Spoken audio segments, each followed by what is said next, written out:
persuasive speech, the audience. Am I in the room? Okay. Climate change is real, and it is happening right in front of our eyes. Every single day, growing worse and worse. If action is not taken right now, this change will become irreversible. It is up to us, no matter your age, generation, political views, and etc. It is our duty to put a stop to what is destroying the planet that we all love and walk on. Over the next few minutes, I'm going to discuss just a couple of the many things we can all do in order to contribute towards this change. As I did some research through authors Dentrak and Turrentine, Edmund Patel, and Ivy Drola, I have gathered lots of information that I need for all of you to take into consideration today. Here I will focus on two of our biggest contributions to climate change, fossil fuels and plastic. There are things we can do and change in our daily lives to attempt a reduction in these factors in order to live in a world that has a future. As many of us fail to educate ourselves towards this topic, let me begin here. Climate change is the long-term destruction of our planet and our failure to acknowledge harmful daily actions and tasks that have done nothing besides worsen the problem. My first example for this would be the way that we as humans tend to carelessly burn fossil fuels. Many people fail to recognize something as simple as our daily drive to work is harmful towards our environment. The burning of fossil fuels like coal, oil, and gas for electricity, heat, and transportation is the primary source of human emissions, as authors Dentrak and Turrentine have stated. The greenhouse gas emissions that are generated by us as humans are the number one cause of how fast climate change is happening, as we saw through this example. Another daily product incorporated into all of our lives is plastic. It is a huge factor when it comes to climate change and what is causing our planet to practically melt right in front of our eyes. Whatever plastic does not make it into the recycling, and when it doesn't, it ends up in landfills, bodies of waters, and everywhere we could possibly imagine it where it does not belong, including in our wildlife. Not only does this harm the animals and all of the wildlife that is included, but it hurts and harms the environment as a whole.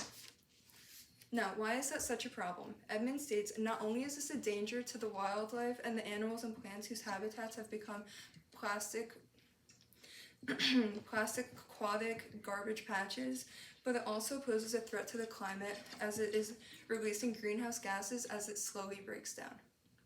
Now that I provided a view on how our actions are harming the earth, let me show you what we can do in order to be a part of the solution. It is so much easier to be a part of the problem than it is to work towards a change.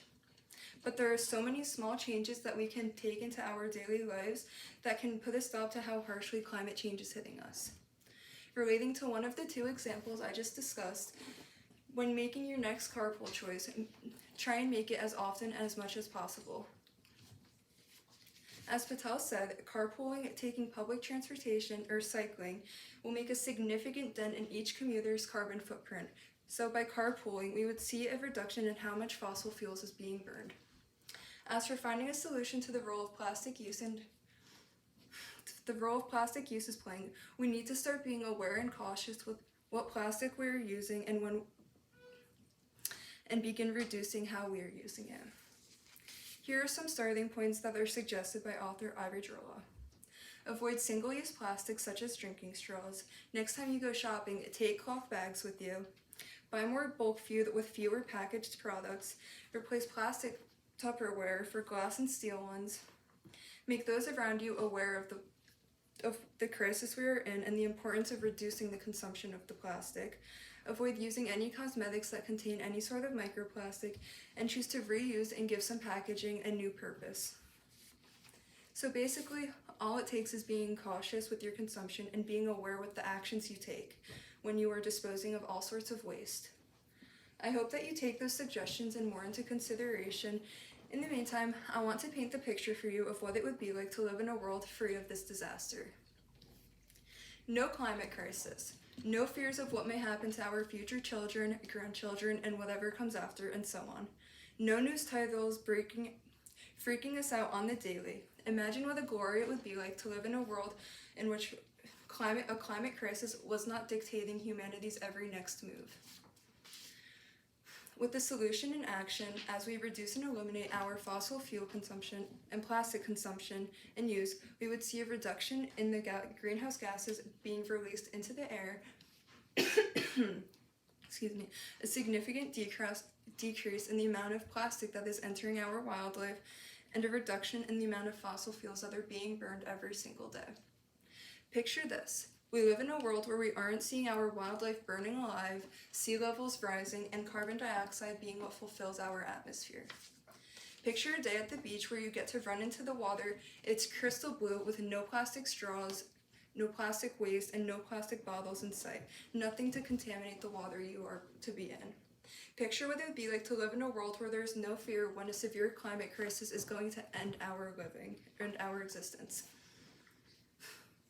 Patel said something in his article, 6 Reasons to Blame Plastic for Climate Change, that I do not think I could quite rephrase better myself.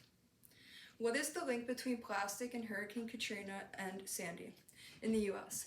Melting glaciers in Antarctica, summer heat waves and erosion of coastal areas in Australia, and all of these other natural disasters that are hitting us with greater frequency.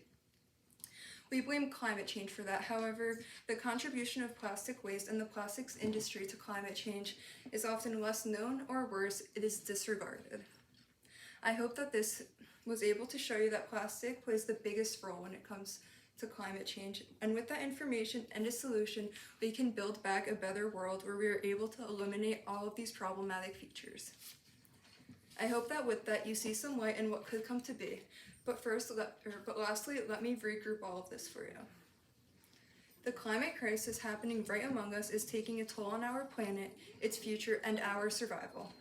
It's up to us, and nonetheless, we are the people of the planet. We are the people to rebuild a bigger and better future for this planet, which means putting a stop to the climate crisis. While the 2 factors I discussed within the past few minutes were our plastic consumption along with our overuse of fossil fuels. It is up to us, no matter your age, generation, political views, etc., it is our duty to put a stop to what is destroying the planet that we all walk on. Why is it such a hassle to make small changes to your daily life when you know that it will help save planet Earth? As you now know the causes of climate change and the effects that it holds, there is no reason as to why you shouldn't make these changes besides the choice of ignorance. We as humans are what destroyed this planet. We are now seeing and suffering the consequences as climate change is right amongst us. As these past few minutes, I dedicated my time to me showing you how our actions cause this and how we can make small changes to work towards recovery.